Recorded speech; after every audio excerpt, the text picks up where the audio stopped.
and give me cut number 1 because it's Cooper Flagg time, baby. Now here's Coop, and he's going to drive on Brandon Miller, gliding to the basket, and there's a new Maverick rookie record for points in a game.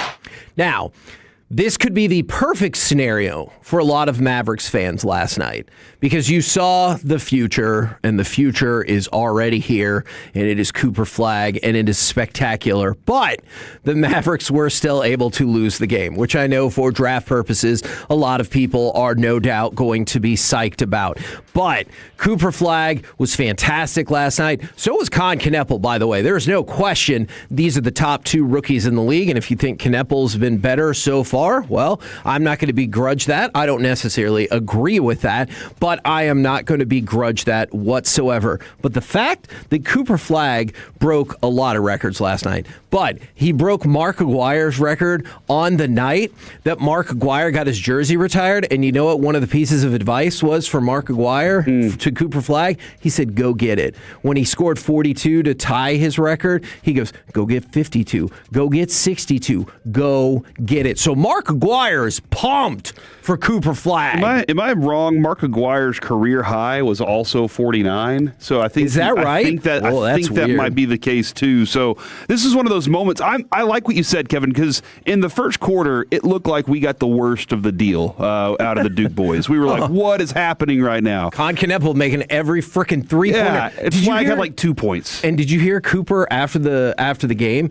He said, well, when Con starts hitting those early threes, you know it's going to be a long day. And he goes, and that first one was my fault. I lagged off of him on defense. So after he scores 49 points, he's like, yeah, you know what I did wrong? So this is the player we have right now in Cooper Flagg.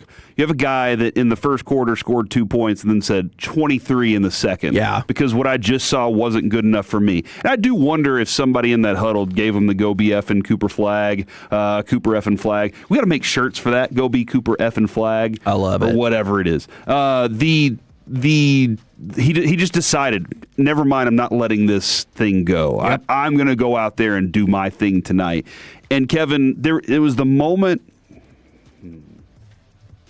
I'm going to piss some people off.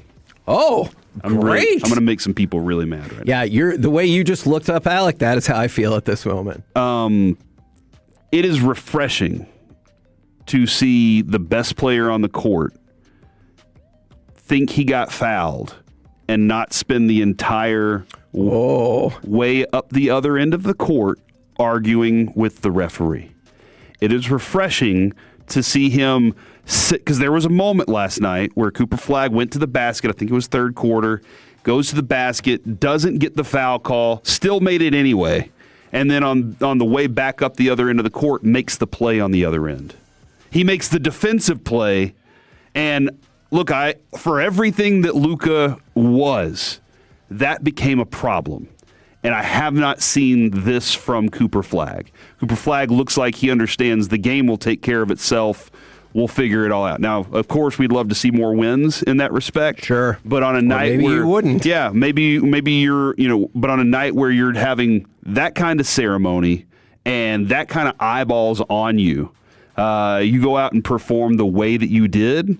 That tells me everything I need to know about the player. Kevin, as we said, a GM said you're not supposed to have the best player on the court who's also the try-hardest player on your entire team. And that's what he is. This dude plays both ends of the court, and Bobby says it's not as fun as watching Luka. Man, I have a feeling, and I have a feeling that there's this, I enjoy it more because I'm not like, get back on defense. He's already there doing his job. I do wonder if last night was good enough to bring a lot of people back into the fold, too. If that was something that people were like, I'm going to check in on the Mark Aguirre thing, and they stuck around and said, you know what? I really like watching this thing right now. Yeah, look, I mean, we've talked about it.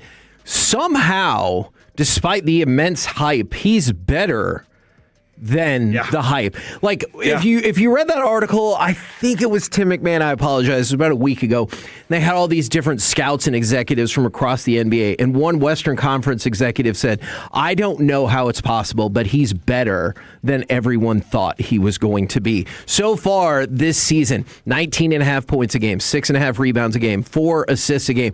He's shooting 48% from the field, all as somebody who should be a freshman in college and just turned 19. If you want to look at last night, most points in a game by a 19-year-old, youngest player ever with 45-plus points. Most points in a game by a Mavericks rookie. First rookie with a 45-10 game since Blake Griffin. 40-point games. Cooper Flagg now has more as a rookie than LeBron James. And at 19 years old, Cooper Flagg became the youngest player ever, in the play-by-play era to score 20-plus points in a single quarter. And he had 23 in the second quarter. And not to shade Con Kneppel, because you look at the efficiency of both of them. In the first half, they combined for 44 points on 15 of 20 shooting. That is 75% shooting in the first half. And I think Con Kneppel ended up making 8 of 12 three-pointers, something ridiculous, which I believe was also one off a rookie record. It was an incredible rookie display last night. Somebody said it's good to see wins, which is the difference between Flagg and Luka. And I go back to Luka's rookie year, which I believe was 18-19, if I'm correct, Kevin. They were 33 and 49 that year. Whoops. So that is going to be a thing. I think moving forward, the Mavericks will have more wins. Like that's going to be the difference there. And again, I don't know if it cost them. I don't know if it cost them the NBA championship, because Boston was what Boston was that year. Sure. And I don't know exactly what went on in that locker room, but it can be frustrating whenever you have a teammate that's not there with you, when you have to beg him to be involved in it. Flagg's leading the way. He's carrying the flag for it. He's like, follow me, guys. I'll do all the dirty work and everything that it takes, as long as you're doing it too. They're going to get there at some point, I believe. And this is a fun team. It's a fun player to watch. I think you're going to be very excited. But again, fortune favors the bold. Well, and you know what? We're going to move on from that at one point. There was a moment last night, Kevin, during the ceremony when Derek Harper pointed out to the crowd, the ownership, the front office, for getting that moment to happen last night, and people started to get ready to boo, and he was like, "No, not tonight. Not.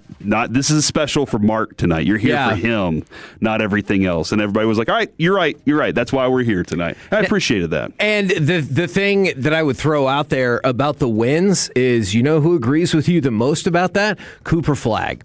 Because in the postgame, they were like, hey, can you talk about 49 points and all that? And he was like, yeah, I mean, that's cool. And he goes, but we didn't win the game. And I need to go back and look at that last play and that last sequence. I love it. And see how I can get better. So that was like the first thing that he said was, hey, neat.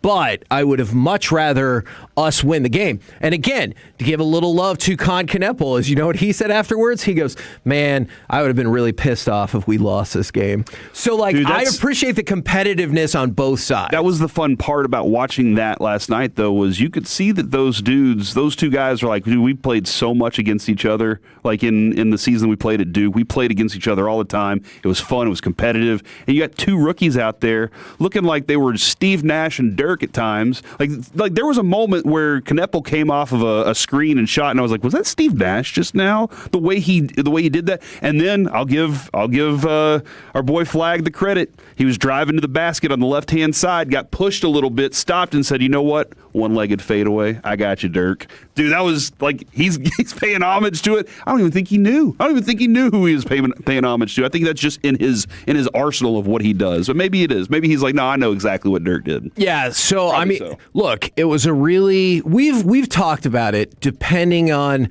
what your vision for this Mavs team is, we've talked about that again and again.